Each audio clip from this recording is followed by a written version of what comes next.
تو مشرکین آ کر حضور کے پاس تجویز رکھنے لگے کہ کچھ دن آپ ہمارے معبودوں کی عبادت کریے اور کچھ دن ہم آپ کے بتائے ہوئے دین پر چلیں گے۔ تو اللہ تعالیٰ نے اس وقت سورہ کافرون کو نازل کیا اور فرما دیا کہ لکم دینکم ولی دین، تمہارے لیے تمہارا دین ہے، ہمارے لیے ہمارا دین۔ اس کے بعد مشرکین کو اور غصہ آیا اور سارے مشرکین مل کر بڑے غصے میں مشورہ کرنے لگے آپس میں کہ کیا کیا جائے۔ اب تو ان کو نہ ستا سکتے ہیں نہ تکلیف دے سکتے ہیں، تو کیا کیا جائے؟ سارے مشورہ کرے کہ نعوذ باللہ حضور کو قتل کر دیا جائے، لیکن قتل کھلا کھلا نہیں کرے گے، خفیہ طور پر قتل کرے گے۔ سارے لوگ تاک میں رہو، انتظار میں رہو، کہیں اکیلے میں خفیہ طور پر اگر مل جائے تو حضور کو قتل کر دو۔ یہ بات طے ہوئی، لیکن پھر کسی نے کہا کہ ایک آخری مرتبہ ابو طالب کو بتا دیتے، شاید وہ اپنے بھتیجے کو سمجھا لے اور ان کو ان کے کام سے روک دے۔ ایک آخری مرتبہ، ایک آخری مرتبہ یہ کریں گے کہ ابو طالب کو بتائیں گے اور ان کو سمجھائیں گے۔ تو اس بات پر بھی سارے متفق ہوئے اور سارے کے سارے ابو طالب کے پاس گئے اور جا کر کہنے لگے کہ ابو طالب، آپ کی عمر آخری عمر ہے، آپ بڑھاپے میں پہنچ چکے، بڑھاپا آ چکا ہے، زندگی کا کوئی بھروسہ نہیں، اور آپ کے بھتیجے سے سارے مکہ والے بیزار ہیں، سارے مکہ کے لوگ آپ کے بھتیجے کے دشمن بن چکے ہیں۔ کہیں ایسا نہ ہو کہ آپ کے مر جانے کے بعد، آپ کے انتقال کے بعد سارے کے سارے لوگ آپ کے بھتیجے پر ٹوٹ پڑے اور آپ کے بھتیجے کو قتل کر دے۔ اس سے بہتر ہے کہ آپ جب تک زندہ ہیں، جب تک اپنے بھتیجے کو سمجھائیے اور ان کو ان کے مشن سے روکیے، ان کے کام سے روکیے۔ تو ابو طالب ان سے کہنے لگے کہ تم جو بات کہہ رہے ہو میں اس پر غور کروں گا۔ یہ بات کہہ کر کے ان کو واپس کر دیا ابو طالب نے، اور جانے کے بعد ابو طالب سوچنے لگے کہ واقعی میں ایسی بات ہو سکتی ہے کہ کہیں میرے مر جانے کے بعد میرے بھتیجے کو کوئی جانی نقصان نہ پہنچائے۔ اس سے بہتر ہے کہ میں جب تک زندہ ہوں، جب تک میرے بھتیجے کی حفاظت کا سامان کروں۔ وہ لوگ آئے تھے کہ حضور کو ان کے کام سے، ان کے مشن سے روک دیا جائے، لیکن ابو طالب حضور سے بہت زیادہ محبت کرنے والے تھے، چاہنے والے تھے، تو حضور کی حفاظت کا سوچنے لگے۔ اور ابو طالب بنو مطلب کے لوگوں کو بلائے اور بنو ہاشم کے لوگوں کو بلائے، دونوں قبیلے کے لوگوں کو بلا کر ان سے کہنے لگے کہ دیکھو، محمد کا دین چاہے الگ ہو، محمد کا مذہب چاہے الگ ہو، لیکن خیر وہ ہمارے خاندان کا بچہ، خیر وہ ہمارا رشتے دار، ہمارا پوری رشتہ ہے اس سے، اس کی حفاظت کرنا ہمارے ذمے میں ہے، اس کی دیکھ بھال کرنا ہمارے ذمے میں ہے۔ چاہے اس کا دین الگ ہوتا ہے تو ہونے دو، لیکن اس کی حفاظت کی ذمہ داری لے لو۔ میری زندگی کا کوئی بھروسہ نہیں ہے، پتہ نہیں کب میری جان نکل جائے، کب میری موت آ جائے۔ تم اس کی حفاظت کرتے رہو، چاہے میں زندہ رہوں یا نہ رہوں، تم میرے بھتیجے کی حفاظت کرو، آگے سے پیچھے سے ہر وقت میرے بھتیجے کی حفاظت کرو۔ تو سارے بنو مطلب کے لوگ اور بنو ہاشم کے لوگ اس بات پر راضی ہو گئے اور کہنے لگے کہ چاہے کچھ بھی ہو جائے، ہمارا مذہب ان سے الگ ہے وہ الگ بات ہے، لیکن ہم اپنے بھتیجے کی حفاظت کریں گے۔ اور جا کر حضور کی حفاظت کرنے لگے اور ہر وقت حضور کی دیکھ بھال کرنے لگے۔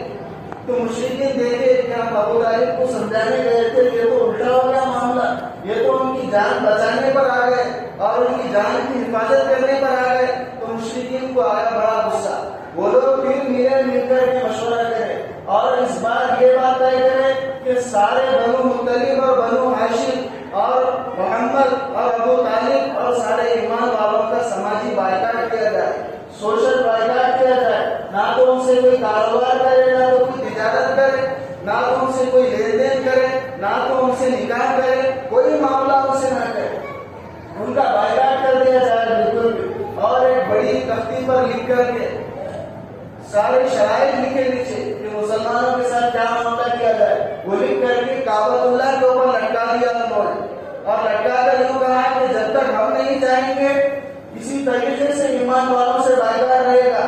کوئی آدمی ایمان والوں سے معاملات نہیں کریں گے, خرید و فروخت نہیں کریں گے.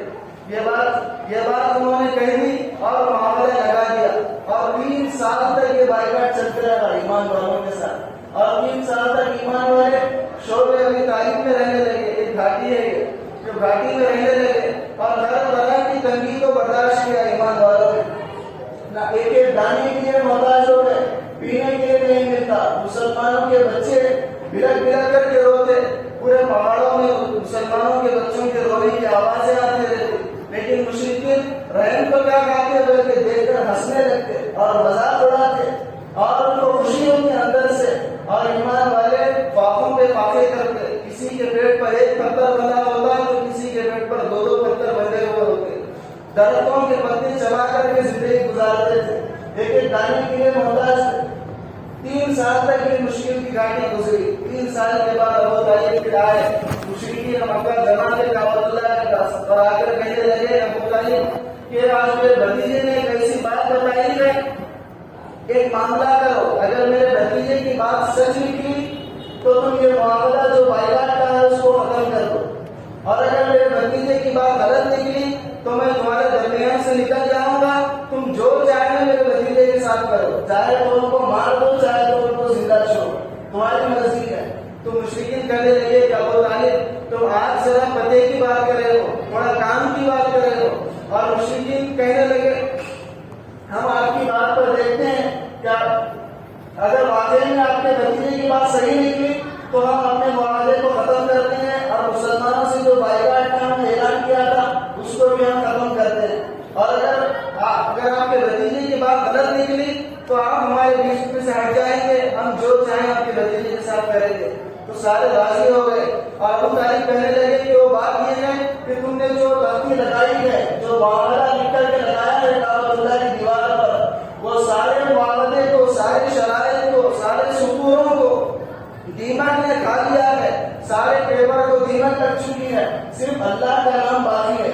میرے بھتیجے نے یہ بات بتائی ہے, تم نکال کر کے دیکھو, اگر بات ایسی رہے تو اپنی بات پر قائم رہو. تو مشرکین سارے پریشان ہوئے اور نکال کر دیکھنے لگے تو بالکل ہو ایسے ہی ہوا کہ سارے معاہدے کو دیمک کھا چکی تھی, سارے معاہدے کو دیمک لگ چکی تھی. صرف اللہ کا نام محفوظ تھا, صرف اللہ کا نام باقی تھا اس میں. تو مشرکین بات کے پکے تھے بڑے راسو انسان, لیکن بات کے پکے تھے. تو اس وقت انہوں نے بائیکاٹ جو مسلمانوں سے کیا تھا وہ ختم کیا. اور 3 سال کے بعد یہ جو مشکل کی گھاٹی تھی, جو آزمائش کی گھاٹی تھی, ایمان والوں میں سے ہٹی. یہ آزمائشیں ایمان والوں کے اوپر سے ختم ہوئے. اور اس کے ٹھیک 6 مہینے بعد, ٹھیک 6 مہینے گزرے تھے کہ ابو طالب کی طبیعت ناساز ہو گئی, اور اتنی ناساز ہوئی کہ موت کے قریب پہنچ گئے ابو طالب, بالکل موت کے قریب پہنچ گئے. تو سارے مکہ کے سردار تھے ابو طالب, تو سارے مکہ کے لوگ آئے عیادت کے لیے, دیکھنے کے لیے, بیمار پرسی کے لیے. اور جو ابو طالب کو مانتے تھے, جو ابو طالب سے متفق تھے وہ بھی آئے, جو ابو طالب کے دشمن تھے وہ بھی آئے. سارے لوگ آ کر ابو طالب کی عیادت کرنے لگے. اور یہی خبر حضور کو پہنچی تو حضور کی عیادت کے لیے ابو طالب کے پاس آئے. اور حضور کے دل میں خواہش تھی کہ میرے چاچا ایک مرتبہ تو ایک کلمہ پڑھ لے, تاکہ کل قیامت میں میرے چچا کی سفارش کر سکوں اور ان کو جہنم سے بچا سکوں. تو حضور کے دل میں یہ بات تھی, لیکن ابو جہل اور مکہ کے جو دشمنان اسلام کے سارے لوگ وہاں پر بیٹھے ہوئے تھے. حضور دل میں سوچ رہے تھے کہ یہ لوگ جائیں تو میں میرے چچا کے سامنے اسلام کی دعوت پیش کروں, اور میرے چچا اسلام قبول کر لے تو کل کے دن میں ان کی سفارش کر سکوں. لیکن کوئی اٹھنے کے لیے تیار نہیں تھا, سارے لوگ وہیں پر بیٹھے ہوئے تھے. تو حضور نے سب کے سامنے اپنے چچا کو دعوت دے دی کہ چچا جان آپ ایک مرتبہ ہی صحیح لیکن میرا کلمہ پڑھ لیجیے, آپ میرے کان میں ہی صحیح میرا کلمہ پڑھ لیجیے, تو میں کل آپ کی سفارش کر سکتا ہوں اور آپ کو جہنم سے بچا سکتا ہوں. اگر آپ میرا کلمہ نہیں پڑھیں گے تو آپ کو جہنم میں جانے سے نہیں بچا سکتا. یہ بات حضور نے کہی. اور ابو طالب سوچنے ہی میں تھے, ابھی بولنے ہی میں تھے کچھ, کہ ابو جہل جو ہے تانا دینے لگا ابو طالب, کیا تم موت کے ڈر سے اپنے آبا و اجداد کے دین سے پھر جائے, کیا تمہیں موت کا ڈر آ گیا, کیا تم اپنے آبا و اجداد کے دین سے پھر جاؤ گے, تانا دینے لگا ابو جہل. تو ابو طالب کہنے لگے حضور سے کہ اگر مجھے لوگوں کے تانے کا ٹینشن نہ رہتا، اگر لوگوں کے تانے کی فکر نہ ہوتی تو میں تمہاری آنکھوں کو، تمہارے دل کو ٹھنڈا کر دیتا اور تمہارا دین قبول کر لیتا میں، لیکن مجھے لوگوں کے تانے کا ڈر ہے، اس وجہ سے میں تمہارا دین کو نہیں مان سکتا۔ اور ابو طالب کہنے لگے کہ میں اپنے آبا و اجداد کے دین پر قائم ہوں، اور ان کا یہ آخری جملہ تھا، اس کے بعد ان کی جان نکل گئی۔ حضور کو بڑی تکلیف ہوئی کہ کئی سال سے حضور کے سپورٹر تھے ابو طالب، کئی سالوں سے حضور کا ساتھ دے رہے تھے، تو حضور نہ آنکھوں سے باہر نکلے تو اللہ تعالیٰ نے قرآن کی آیت نازل کی اور فرمایا انک لا تہدی من احببت، اے اللہ، اے نبی جی، اے رسول، آپ جسے چاہیں اسے ہدایت نہیں دے سکتے، ہدایت ہمارے ہاتھ میں ہے، ہم جسے چاہتے ہیں اسے ہدایت دیتے ہیں، آپ جس کو چاہتے ہیں اسے ہدایت نہیں دے سکتے۔ یہ آیت نازل ہوئی، بڑی غم آنکھوں سے حضور گھر گئے، اور بالکل اس سے 3 دن بعد حضور کی پہلی بیوی، حضور کی رفیقہ حیات حضرت خدیجہ الکبریٰ کا انتقال ہو گیا۔ 2 دھکے لگے حضور کو، ایک کے بعد ایک 2 دھکے لگے، بلکہ 2 سپورٹر، گھر کی سپورٹر بیوی کی حضرت خدیجہ ہر وقت حضور کو تسلیاں دیتی تھی اور مالی طور پر بھی بہت زیادہ مدد کرتی تھی۔ یہ بھی ان کا بھی انتقال ہو گیا، اور جو باہر سپورٹر تھے ابو طالب، ان کا بھی انتقال ہو گیا۔ تو حضور کو بہت زیادہ غم ہوا، بہت زیادہ تکلیف ہوئی۔ چند دن گزرے تھے کہ حضور کو خیال آیا، حضور سوچنے لگے کہ مکہ کے مشرکین کو دعوت دینے سے تو اچھا ہے کہ میں طائف چلے جاؤں اور طائف کے لوگوں کو ایمان کی دعوت دوں، اور طائف کے لوگوں کو دعوت دوں۔ وہ سمجھدار لوگ ہیں، وہ ہرا بھرا علاقہ ہے، وہاں کے سمجھدار لوگ ہیں، ٹھنڈے مزاج کے لوگ ہیں، چاہے وہ لوگ میری دعوت کو مان لیں اور میرے دین کو قبول کر لیں تو بہتر ہے کہ میں ان کو دعوت دوں اور مشرکین کو دعوت نہ دوں۔ حضور یہ ارادہ کیے اور یہ سوچنے لگے کہ اگر طائف کے لوگ مان لیں میری دعوت کو تو ایمان والوں کے لیے سکون کی جگہ مل جائے گی، ایمان والوں کو ایک سکون مل جائے گا، سارے ایمان والے طائف میں جمع ہو جائیں گے اور طائف میں کھلم کھلا اپنی شریعت پر چلیں گے، کھلم کھلا اللہ کی عبادت کریں گے، ایک سکون کی جگہ مل جائے گی طائف میں ایمان والوں کو۔ یہ سوچ کر حضور مکہ سے نکلے اور اپنے ساتھ ایک غلام کو لیے، زید بن حارثہ کو لیے، اور لے کر حضور طائف کا سفر کیے۔ طائف میں گئے حضور، جانے کے بعد وہاں کے 20 بڑے بڑے سردار تھے، 20 بڑے بڑے سرداروں سے حضور نے ملاقات کی، ایک سے فردن حضور نے مل کر کے دعوت دی اور یوں کہا کہ اللہ نے مجھے نبی بنایا ہے، جو میری نبوت کو تسلیم کرے گا وہی آپ کی جہنم سے بچ جائے گا، آگ سے بچ جائے گا، اللہ کے عذاب سے بچ جائے گا، اور جو میری نبوت کا انکار کر دے اس کے لیے جہنم ہے۔ سارے 20 سرداروں کو الگ الگ مل کر حضور نے دعوت دی، لیکن ساروں نے حضور کی دعوت کو ٹھکرا دیا اور انکار کر دیا حضور کی دعوت کا۔ اور انکار تو کیا کرتے ہیں، حضور کا مذاق اڑانے لگے، اور کوئی تو گالی دیتا، کوئی حضور کو تھپڑ مارتا، اور کوئی یوں کہنے لگتا کہ اللہ کو تمہارے علاوہ کوئی اور نہیں ملا نبی بنانے کے لیے، تانے مارتے، عجیب قسم کی تکلیفیں دیتے حضور کو۔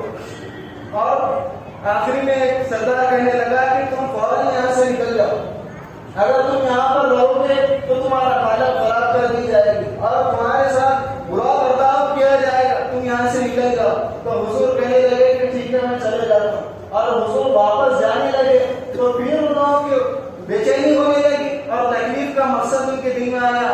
سارے مل کر سوچے کہ اگر ان کو اتنی آسانی سے واپس کر دیے تو پھر یہ دوبارہ آئیں گے، ان کے ساتھ کچھ ایسا کیا جائے کہ یہ دوبارہ واپس نہ آئے، دوبارہ طائف کا رخ نہ کرے، یہاں کے لوگوں کو پھر دعوت نہ دیں، اپنے دین کے طرف نہ بلائے، ان کے ساتھ کچھ ایسا معاملہ کیا جائے۔ تو سارے لوگ مل کر حضور کے پیچھے چند بدماش بچوں کو لگا دیا، وہ آئے حضور اور یوں کہا کہ ان کو مار مار کر بے عزت کر کے طائف سے نکالو، اور ان کو گالیاں دو، ان کا مذاق اڑاؤ، ان کو جتنی تکلیف دے سکتے ہیں دو، اور طائف سے ان کو باہر نکالو، ذلیل کر کے۔ وہ اویس نوجوان آئے اور آ کر حضور کو پہلے تو گالیاں دیے، کوئی مذاق اڑایا، پھر بعد میں ایک شخص پتھر اٹھایا اور اٹھا کر کے حضور پر مارا، حضور کی ایڑی پر لگا وہ پہلا پتھر، حضور کی ایڑی پھٹ گئی اور خون بہنے لگا۔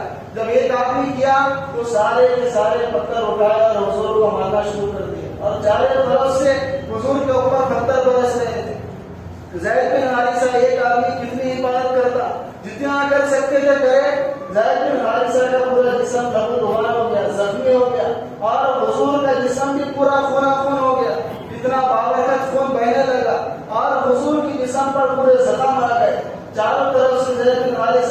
جتنا بچا سکتے تھے بچائے، اور بچا کر 4-5 کلومیٹر تک یہی معاملہ ہوا، پتھر مارتے جاتے، آخر میں حضور کا خون اتنا نکلا کہ حضور بے ہوش ہو کر گر گئے۔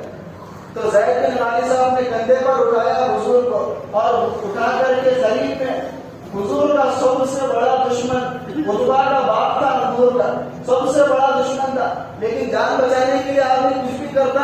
تو زید بن غالب صاحب حضور کو بے ہوشی کی حالت میں اٹھائے، اور اٹھا کر حضور کے دشمن کے بعد میں چلے گئے جان بچانے کے لیے۔ وہ جو پتھر مار رہے تھے وہ باش لڑکے ان سے اپنی جان بچانے کے لیے وہ باغ میں چلے گئے، اور لے جا کر کے حضور کو لٹا دیا اور اپنی حالت صحیح کرنے لگے۔ کچھ دیر بعد حضور ہوش میں آئے، اور آنے کے بعد حضور کا سب سے بڑا دشمن تھا عتبہ، لیکن حضور کی حالت کو دیکھا تو اس کو بھی رحم آ گیا کہ طائف والوں نے محمد کی کیا حالت کر دی، اس کا بھی دل کام اٹھا، وہ بھی بے چین ہونے لگا کہ طائف والوں نے محمد کی کیا حالت کر دی۔ حالانکہ حضور کی جان کا دشمن تھا یہ عتبہ، چاہتا تو حضور کو قتل کر سکتا تھا، لیکن حضور کی حالت اتنی خستہ ہو گئی تھی کہ حضور کو مارنے کے بجائے حضور کی تیمارداری کرنے لگا، اور انگور کا باغ تھا، تشت لیا، لے کر کے گیا اور جا کر انگور کے خوشے توڑ کر کے تشت میں جمایا، انگور جما کر کے اپنے غلام سے کہا عباس سے کہ جاؤ جا کر کے جو فلاں آدمی زخمی پڑے ہوئے ہیں ان کے سامنے یہ تشت پیش کرو،